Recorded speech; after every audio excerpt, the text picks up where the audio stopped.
कार्यकर्त्यांच्या माध्यमातून अजून किती चांगल्या पद्धतीने संघटन वाढवता येईल. कार्यकर्ते जर आगे आणि मी विधानभवनात राहिलो असतो तर निश्चितपणे कार्यकर्ते परत गेले असते आणि म्हणून कार्यकर्त्यांना भेटायची माझी जबाबदारी. पक्षाने तुमच्याकडे दुसरा विचार केला म्हणजे त्यांनी कुठला धीर दिलाय का मला? नाही, आम्ही अशा प्रसंगात काम केलं आहे तेव्हा काहीच दूरपर्यंत नव्हतं. मला असं वाटतं की शेवटी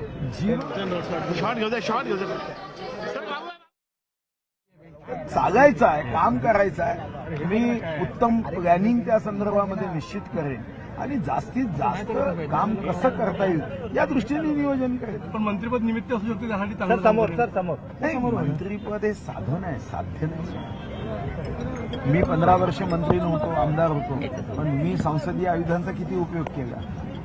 मला वाटतं की आपल्याला काम करण्यासाठी संसदीय आयुधांचाही उपयोग करता येईल, सभेमध्ये विधेयकावर बोलता येईल आणि तेव्हा मात्र जनतेचे प्रश्न मतदारसंघापुरते मर्यादित जे काही प्रश्न आहे, जिल्ह्यापुरते मर्यादित आहे, शेतकरी, वंचित, शोषितांचे प्रश्न आहे, विदर्भाचे प्रश्न आहे, चांगल्या पद्धतीने मांडतात. पक्ष कोणती जबाबदारी देईल असं वाटतं आपल्याला? पक्ष कोणती जबाबदारी? नाही, हे मला माहित नाही. चर्चा झाली आहे का? मी अपेक्षा घेऊन कधी आयुष्यात काम नाही केलं. तुम्ही देवेंद्र फडणवीसला भेटले का? फडणवीस साहेबांना भेटले का? माझी भेट होईल, बावनकुळेंची आज भेट आहे, भेट होईल, पण ते त्याच्यासाठी काही पद नाही म्हणून भेटायला जायचं हा माझा स्वभाव नाही आहे. माझा स्वभाव पदासाठी काम करण्याचा कधीही नव्हता. मी प्रदेश अध्यक्ष असताना पुन्हा दुसऱ्यांदा व्हावं म्हणून कधी गेलो नाही कोणाच्या दारात आणि मी दारात जातील. अनेक ज्येष्ठ मंत्री नाराज आहेत. सर्व नाराजी जी आहे ती तात्पुरती असते, तकलादू असते. मला असं वाटतं की ही नाराजी त्या पक्षाचे नेते निश्चितपणे संवादातून समाधानाकडे जात दूर करतील. भुजबळ साहेबांचे समाधान करू शकतील असं वाटतं? हा, मला वाटतं की अजितदादा त्यांच्यासोबत जेव्हा चर्चा करतील तेव्हा निश्चितपणे समाधान होईल, हा माझा व्यक्तिगत विश्वास आहे. भाऊ, अनुसूचित जाती जमाती बजेटमधला वाटा कायदा होईल का सर? सुधीर भाऊ, म्हणजे राज्यामध्ये अनुसूचित जाती जमातीला आपण देतोच. म्हणजे साधारणतः 9.6% किंवा 8% आपण आदिवासी बांधवांना देतो. 11% जास्त निधी आपण राज्यामध्ये अनुसूचित जाती बांधवांना देतो.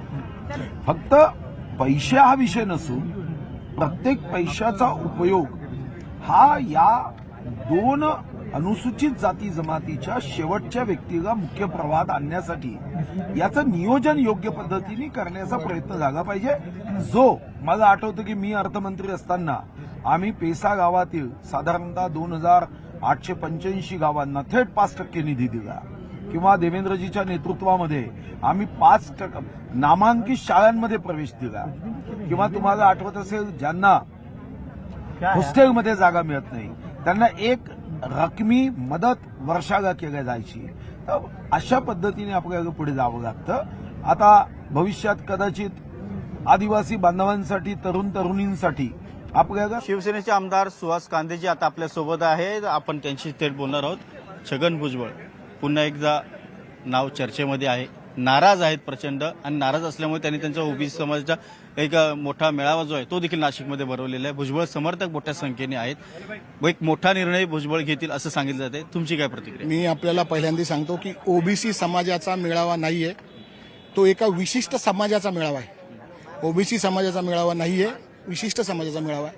आणि मी आपल्याला आवर्जून सांगतो आपल्या चॅनलच्या माध्यमातून की त्यांनी लोकसभेला महायुतीच्या विरोधात काम केलं, दिंडोरी लोकसभा आणि नाशिक लोकसभा, आणि याचे पुरावे आम्ही वरिष्ठांकडे पूर्वी दिले होते, आजही दिले. विधानसभेला सुद्धा त्यांनी विरोधात काम केलं, माझ्या विरोधात त्यांचा पुतण्या दिला, त्यांनी माझ्या इथे येऊन प्रचार केला, त्याचेही पुरावे आम्ही वरिष्ठांकडे दिले. आणि मला असं वाटतं की त्यांनी जे विरोधात काम केलं, त्यांनी पक्षाबरोबर महायुतीबरोबर जी गद्दारी केली, त्या गद्दारीचं फळ त्यांना हे मिळालेलं आहे असं या ठिकाणी मी आपल्याला सांगतो. त्यांना मंत्रिमंडळात स्थान दिलं नाहीये, त्यामुळे प्रचंड नाराज आहे. तशी नाराजी देखील त्यांनी उघड करून हो, मंत्रिमंडळ म्हणजे काय, मंत्रिमंडळ त्यांच्या घरचं आहे काय? मंत्रिमंडळाला दरवेळेस स्थान ओबीसीच्या नावाखाली मुलाला राज्य याच्यावर घ्यायचं, विधान परिषदेवर घ्यायचं, स्वतःला मंत्रिपद द्यायचं, पुतण्या विरोधात गद्दारीत उभा करायचा, त्यांचे काय घरचे थोडी आहे. आणि ओबीसीच्या नावाखाली त्यांनी दुकान मांडलेलं आहे. हे दुकान बंद केलं अजितदादाने. मी अजितदादाचे आभार मानतो. ओबीसीवरती अन्याय केलाय, ओबीसीच्या नेत्यांवरती अन्याय केलाय, मंत्रिमंडळात स्थान दिलं नाही म्हणून आम्ही कुठला एक मोठा वेगळा निर्णय आम्ही घेऊ शकतो असं मी देखील सांगितलं. आपल्याला हा प्रश्न विचारतो की किती ओबीसी घेतले. मला असं वाटतं मंत्रिमंडळामध्ये जे घेतले त्याच्यापैकी 60% ओबीसी आहे. एकट्या भुजबळांना दिलं म्हणजे ओबीसी दिलंय का दुकान मांडायला? नाही. तर असं मला वाटतं की आता तरुण ओबीसींना संधी दिलेली आहे, तरुण ओबीसी मंत्री झाले आणि ह्या महाराष्ट्राचा नक्कीच विकास होईल. आतापर्यंत भुजबळ कुटुंबाचाच विकास झालेला आहे, आर्थिक आणि राजकीय आणि सामाजिक. त्याच्यामुळे आता खरा ओरिजिनल ओबीसी आता विकास करतील. भुजबळ एक वेगळा निर्णय घेण्याच्या तयारीत असं देखील सांगितलं. काय होऊ शकतं? अहो भुजबळ ऍक्टर आहे. मी एक दिवस भुजबळला बोललो होतो आपल्या माध्यमातून, साहेब आता आपण दिसायला जर चांगले असतात तर आपण छान असे ऍक्टर झाला असता. दुर्दैवाने ते दिसायला चांगले नाही म्हणून ऍक्टर झाले नाही, परंतु त्यांच्यामध्ये ऍक्टिंग ही कुठून कुठून भरलेली आहे. ते ऍक्टिंग करतात. मी त्यांना तुमच्या चॅनलच्या माध्यमातून आव्हान करतो, तुम्ही फक्त राजीनामा द्या तुमच्यात हिंमत असेल. त्यांच्यात हिंमतच नाही राजीनामा द्यायची. ते ऍक्टिंग करतात, ते राजीनामा देऊ शकत नाही. आणि दुसरी गोष्ट आपल्या चॅनलच्या माध्यमातून सांगतो, हा सुहास कांदे त्यांच्या पाठीमागे लागलेला आहे आणि त्यांना जेलमध्ये टाकल्याशिवाय राहणार नाही. एक कुठेतरी राजकीय सहानुभूती मिळवण्याचा प्रयत्न दिसतोय एकूण सगळं. कशाला कोण देतं त्यांना सहानुभूती? एक विशिष्ट समाज त्यांना सहानुभूती देतो फक्त, बाकी कोणी सहानुभूती देत नाही. भाड्याने लोक बोलवतात, रोजंदारीने महिला आणि पुरुष बोलवतात आणि तर मेळावा करतात. आजच्या मेळाव्यात काही मोठा राजकीय निर्णय किंवा होऊ भूकंप शकत नाही. माझं त्यांना आव्हान आहे, तुम्ही घेऊन दाखवा. तर सुहास कांदे यांनी थेट भुजबळ यांना आव्हान दिलेलं आहे, मोठा निर्णय घेऊन दाखवा, राजीनामा घेऊन दाखवा. प्रत्यक्षात छगन भुजबळ हे काय निर्णय घेत आहेत हे आता पाहावं लागेल. व्हिडिओ जर्नलिस्ट गणेश काळेसह उदय जाधव, न्यूज 18 लोकमत, नागपूर.